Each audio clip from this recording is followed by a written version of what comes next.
Joaquim Oms, l'honestedat en la creació. Ara comença el programa dedicat a la vida i l'obra de Joaquim Oms amb motiu del 10è aniversari de la seva mort.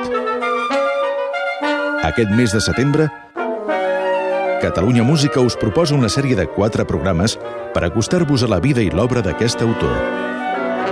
Comença Joaquim Oms, l'honestedat en la creació. Un programa de Catalunya Música. Benvingudes i benvinguts a aquesta sèrie de 4 programes que dedicarem aquest mes de setembre a la figura de Joaquim Oms, un dels autors essencials de la literatura musical catalana durant el segle XX. Aquesta sèrie la contemplem, doncs, a tall d'homenatge a un músic molt allunyat de l'autocomplaença i dels elogis gratuïts. Deixeu-nos, doncs, abans que res, justificar el títol genèric que li hem donat a cadascun d'aquests programes. Joaquim Oms, l'honestedat en la creació. Hi ha tantes maneres d'enfrontar-se a la creació musical com compositors. De manera general, podem dir que qualsevol creador pretén veure estrenades les seves obres, allò que ha volgut transmetre a través del llenguatge musical amb temps i esforç. La diferència es troba, doncs, en quin grau és capaç de fer concessions per tal que l'estrena sigui una realitat, si l'adaptació als gustos de programadors, músics i públics la fan més viable. No ens trobem en aquest cas amb Joaquim Oms. La música de Joaquim Oms ha sabut convèncer amb el pas dels anys. Ell va ser en tot moment fidel al llenguatge que portava ben endins. Aquest llenguatge parteix de la seva pròpia visió de l'art i de la recerca constant com a eina expressiva. Aquest primer capítol podríem dir que és una mena d'esbós de la seva trajectòria. El segon, en canvi, el dedicarem a la seva creació coral, mentre que els altres dos acollirem un Joaquim Oms molt més proper, ja que podrem parlar amb la seva filla, Pietat Oms, i amb un amic i intèrpret de les seves obres, el clarinetista Oriol Romaní. Aquest programa us el presenta Carmina Malgarriga. Inevitablement, per presentar Joaquim Oms ens cal parlar també de la seva biografia i després, a través de les audicions, podrem conèixer la seva música.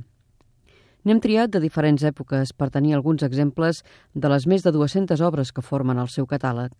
Un apunt biogràfic comença pel naixement i la infantesa del personatge, i així ho farem.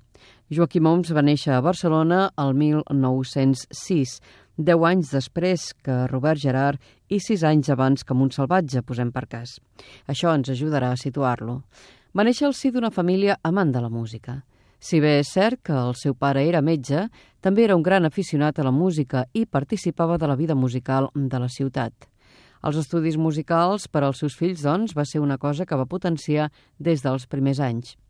Joaquim Oms va ser el receptor d'un violoncel, al qual hi va dedicar els estudis musicals fins a la seva graduació el 1922. Uns anys més tard va acabar també els estudis del que seria la seva activitat professional, els estudis d'enginyeria industrial. Els va acabar el 1929 i va exercir com a enginyer fins a la seva jubilació el 1971. El primer que ens cal és, doncs, contemplar Joaquim Oms en aquesta faceta doble d'home, d'art i de ciència, un binomi fonamental per entendre el seu univers.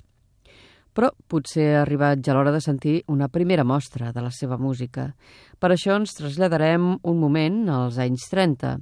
Els anys 30 representen l'acostament d'Oms al mestratge de Robert Gerhard, amb qui va mantenir una relació mestre-deixeble fins al 1936, l'any de l'exili de Robert Gerhard. I aquell mateix any, el 1936, va ser l'any de la composició del duet per a flauta i clarinet. Aquesta és una obra important dins el catàleg general d'Oms perquè va ser la primera de les 3 obres que van ser triades per la Societat Internacional de Música Contemporània perquè s'estrenessin a nivell internacional. Aquesta concretament va ser al Teatre dels Camps Elisis de París el 21 de juny de 1937, durant l'Exposició Universal. Allà hi va ser Joaquim Oms, fent-ho coincidir amb el viatge de casats amb Pietat Fornesa. I aquí tenim els 2 primers moviments d'aquest duet per a flauta i clarinet amb Salvador Espasa, flauta, i Salvador Vidal, clarinet.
Moderato i Allegro, primer i segon moviments del duet per a flauta i clarinet de Joaquim Oms amb Salvador Espasa, flauta, i Salvador Vidal, clarinet. Aquesta ha estat la primera audició d'aquest primer programa que estem dedicant a la figura del compositor Joaquim Oms amb motiu del 10è aniversari de la seva mort. Ens havíem quedat als anys 30, moments d'una gran importància perquè és durant aquests anys quan se succeeixen dos fets essencials en la vida de Joaquim Oms. D'una banda, la coneixença de Robert Gerhard, el mestre i l'amic, amb el qual va descobrir el ventall de possibilitats expressives del nou llenguatge musical del dodecafonisme, i també, d'altra banda, la coneixença i posterior matrimoni amb la seva companya de vida, Pietat Fornesa, pintora que va morir molts anys abans que ell, però amb qui va compartir els moments millors. Joaquim Oms, en aquells primers anys de la dècada dels 30 a Barcelona, va poder gaudir de l'ambient de modernitat i cultura que s'hi vivia. Parlem de les estrenes que s'hi feien a la ciutat, de l'any que s'hi va passar a Schoenberg, dels grups que potenciaven la difusió de la música de nova creació. Un ambient que es va fondre del tot en esclatar la guerra i en les dècades successives.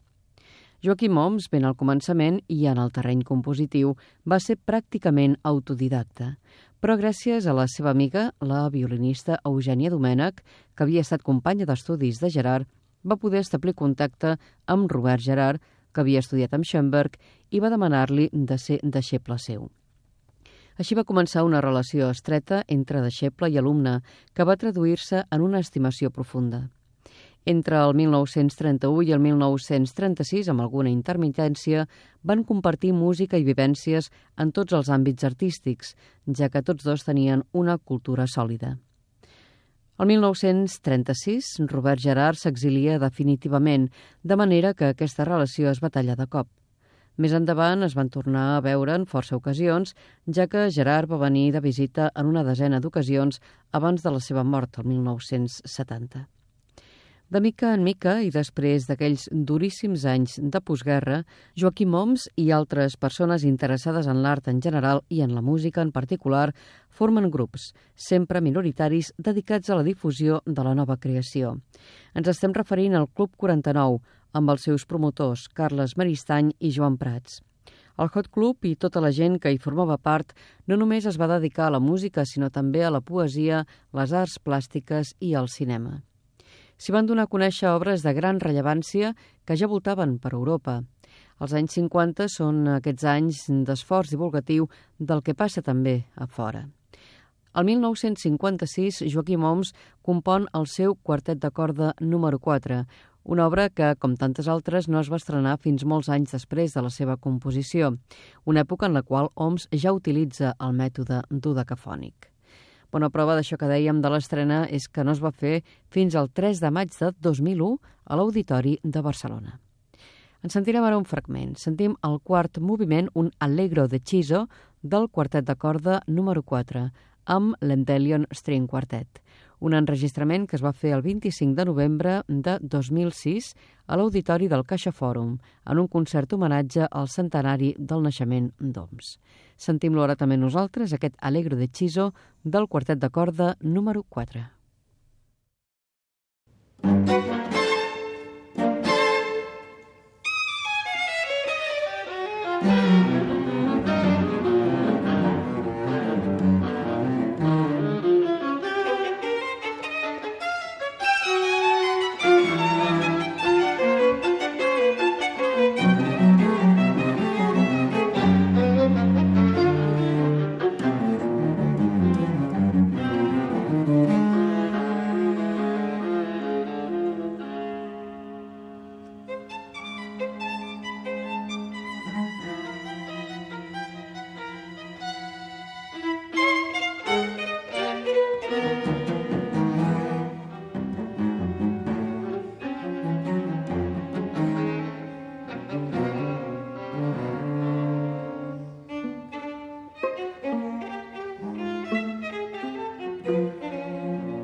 Allegro deciso, quart i últim moviment del quartet de corda número 4 de Joaquim Oms, en la versió de l'Endelion String Quartet, i aquest enregistrament que va fer Catalunya Música el 25 de novembre a l'Auditori del Caixa Fòrum, en un concert homenatge al centenari del naixement d'Oms.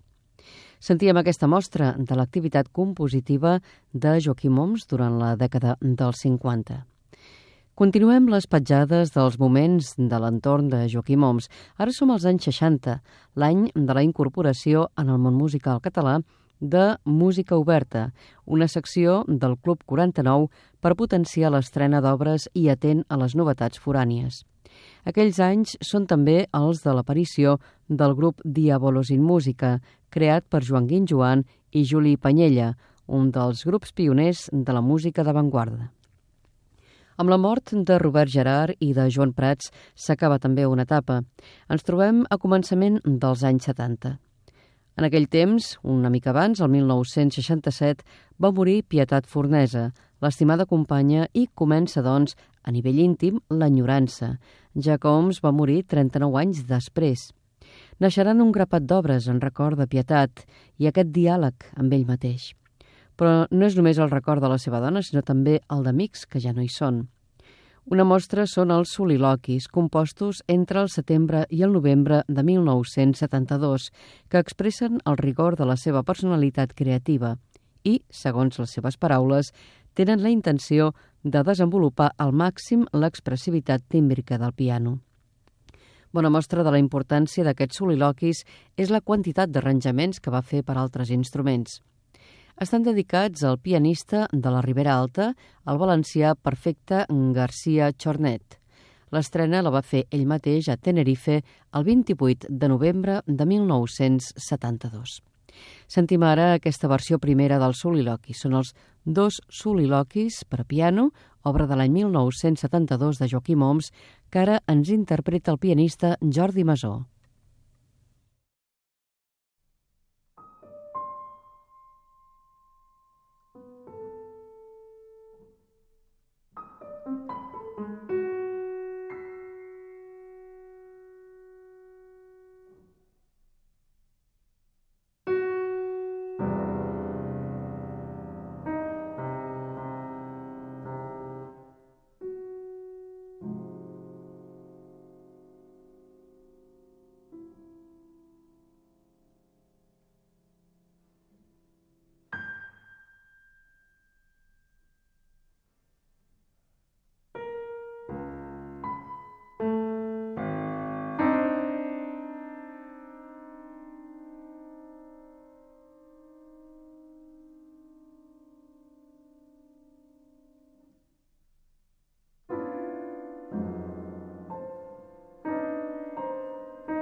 eren els dos soliloquis per a piano de Joaquim Oms, interpretats pel pianista Jordi Masó. Continuem aquest programa que dediquem a l'aspecte compositiu i també humà de Joaquim Oms. Amb els anys, l'obra d'Oms comença a ser reconeguda a nivell oficial. Els anys 80 representen el començament del seguit de distincions importants que va rebent. Esmentem, per exemple, el Premi Ciutat de Barcelona el 1986 i també, aquell mateix any, la Creu de Sant Jordi. El Premi Nacional de Música el 1992 i l'any següent la Medalla d'Or al Mèrit de les Belles Arts del Ministeri de Cultura espanyol. D'altra banda, el 1989 ingressa a la Reial Acadèmia de Belles Arts de Sant Jordi com a membre electe i el 1994 obté el Premi d'Honor de la Música Catalana. Va ser justament durant els primers anys de la dècada dels 80 quan Oms rep l'encàrrec de l'Ajuntament de Barcelona del que serà l'obra titulada Biofonia, una obra per commemorar el seu 75è aniversari. Aquesta obra, al costat d'altres, com ara Memoràlia o Derivacions, són composicions orquestrals en les quals la memòria i el record tenen el protagonisme. I això ho fa justament a través de la recuperació i la citació directa d'obres seves anteriors. Concretament, a Biofonia fa esment d'aquestes obres. Plou, un dels 9 apunts per piano, també fragments de la col·lecció Ocells perduts, també hi apareix la sonata per piano número 1 i una altra obra també prou llunyana titulada Entre dues línies. En definitiva, una mirada al passat que es fa present en els sons d'obres passades. L'estrena de Biofonia es va fer al Palau de la Música Catalana, a Barcelona, el 26 de febrer de 1983, amb l'Orquestra Ciutat de Barcelona, dirigida per Antoni Rosmarbà. Ara nosaltres la sentim amb l'Orquestra Simfònica de Barcelona i Nacional de Catalunya, dirigida per Juan José Olives. Biofonia de Joaquim Oms.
Hem sentit Biofonia, una obra orquestral de Joaquim Oms que ens interpretava l'Orquestra Simfònica de Barcelona i Nacional de Catalunya sota la direcció de Juan José Olives. Aquesta obra, aquesta mirada al record que recull a través de la música escrita en el passat. Joaquim Oms és ja un compositor gran en aquesta època i ha vist desaparèixer pràcticament tot el seu món, la seva gent. Pel seu caràcter tranquil i amable, la vida continua de tota manera amb la seva família i amics nous, però és un compositor nascut el 1906, jubilat de la seva feina com a enginyer des del 1971 i amb un munt de pintures que són el testimoni de la presència de la seva dona morta ja fa molts anys. A més dels reconeixements que esmentàvem ara fa una estona i que finalment el situen allà on hauria de ser el seu nom per la categoria de la seva obra, hem de dir que el seu gust per la veu continua ben present. Oms tenia una predilecció especial pels poemes de Carner i d'Espriu.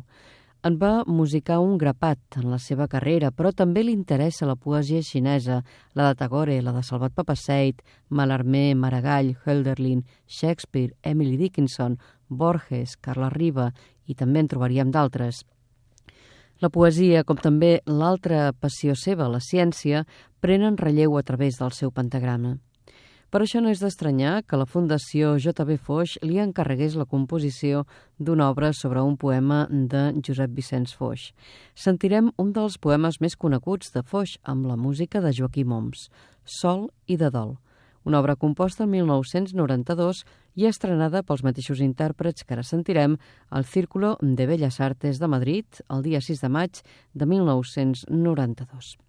Joan Cabero, tenor, i Manel Cabero, piano, ens porten aquest Sol i de Dol, sobre un poema de J.B. Foix.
Cel mort, o per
Sol i de dol.